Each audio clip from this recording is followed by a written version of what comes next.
파이코인을 들고 있는 사람이라면 지금 상황은 단순한 호재가 아니라 파이 네트워크가 처음으로 제도권 게임의 룰 안으로 들어온 순간이라고 볼 수 있습니다. 유럽연합의 암호화폐 통합 규제인 MiCA 기준에 맞춘 공식 화이트페이퍼가 제출 승인되었다는 사실은 파이코인이 더 이상 실험적인 모바일 코인이 아니라 규제권에서 인정받는 디지털 자산이 되었다는 의미입니다. MiCA는 유럽연합이 만든 암호화폐 전용 규칙서이자 암호화폐 시장의 헌법과 같은 존재입니다.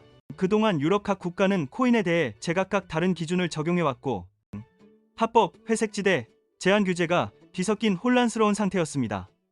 이를 바로잡기 위해 발행, 유통, 상장, 보관까지 전 과정을 하나의 규칙으로 통합했고 특히 투자자 보호와 투명성, 그리고 ESG를 매우 강하게 요구하고 있습니다. 이 규제의 난이도는 매우 높습니다.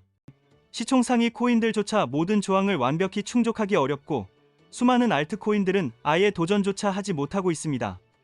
그런 가운데 커뮤니티 기반 모바일 채굴로 성장해 온 파이코인이 이 기준을 통과했다는 것 자체가 프로젝트의 진정성과 준비 수준을 보여주는 강력한 시그널입니다.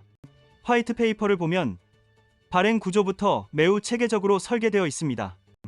발행과 공시를 담당하는 법인은 별도의 해외 법인으로 두고 그 지분을 재단이 100% 보유하는 형태로 구성되어 있습니다. 이런 구조는 글로벌 테크, 금융기업들이 규제 대응과 세제 최적화를 위해 흔히 사용하는 방식으로 파이 네트워크 역시 처음부터 제도권을 전제로 한 설계를 해왔다는 것을 시사합니다. 토크노믹스 측면에서 파이코인의 총 발행량은 100억 개로 완전히 고정되어 있고 이를 늘리거나 줄일 수 없다고 명시되어 있습니다. 발행된 물량 가운데 상당 부분은 여전히 락업 상태로 잠겨 있고 실제 시장에서 자유롭게 거래 가능한 양은 제한적입니다. 수천만 명의 유저가 존재하는데 거래 가능한 물량이 이렇게 적다는 것은 중장기적으로 강한 희소성 구조를 만들어냅니다. 파이코인의 또 다른 강점은 압도적으로 낮은 에너지 소비입니다. 작업 증명 방식으로 막대한 전력을 사용하는 비트코인과 달리 파이코인은 수정된 연합 비잔틴 합의 구조를 사용해 전력 소모를 극단적으로 줄였습니다. 탄소 중립과 ESG를 중시하는 유럽 자본 입장에서 환경을 거의 해치지 않는 합의 구조를 채택했다는 점은 투자 대상 선정에서 매우 큰 가점을 제공합니다. 보관 방식 또한 MiCA의 철학과 맞닿아 있습니다.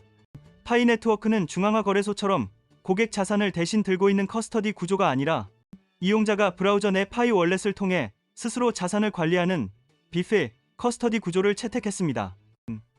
FTX와 같은 중앙화 거래소 사태 이후 내 자산은 내가 관리한다는 셀프 커스터디는 곧 신뢰의 핵심 기준이 되었고 파이코인은 이 기준을 그대로 따르고 있습니다.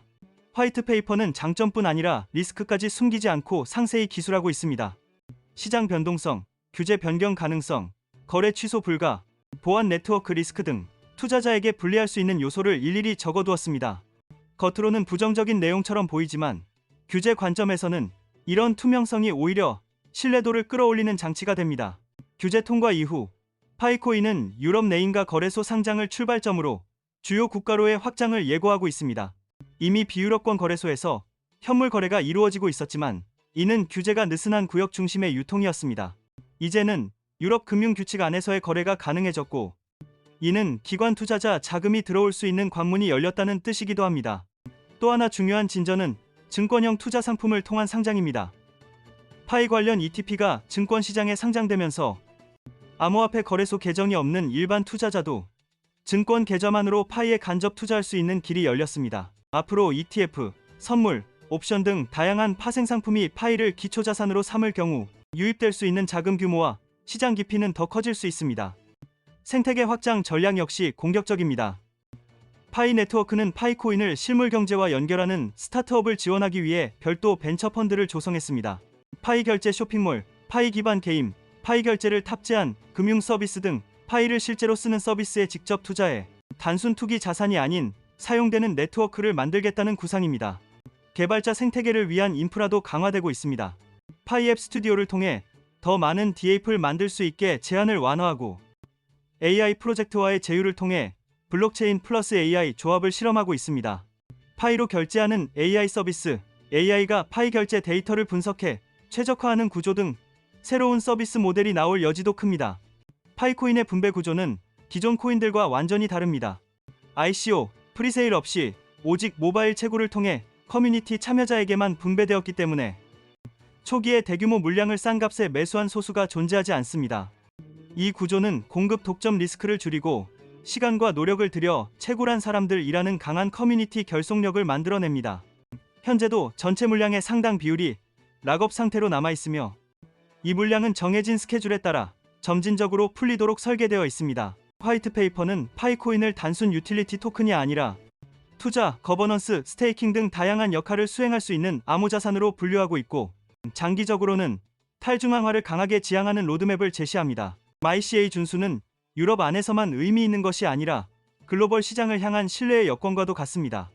규제 리스크가 정리된 자산만을 취급하려는 기관 투자자의 특성상 유럽에서 한 번 검증을 받은 자산은 미국, 일본, 싱가포르, 한국 등 규제가 까다로운 다른 지역에서도 최소한의 필터를 통과한 프로젝트로 인식되기 쉽습니다. 물론 시장 전체 변동성, 규제 변경 가능성, 기술적 이슈, 경쟁 심화 등 리스크는 여전히 존재합니다.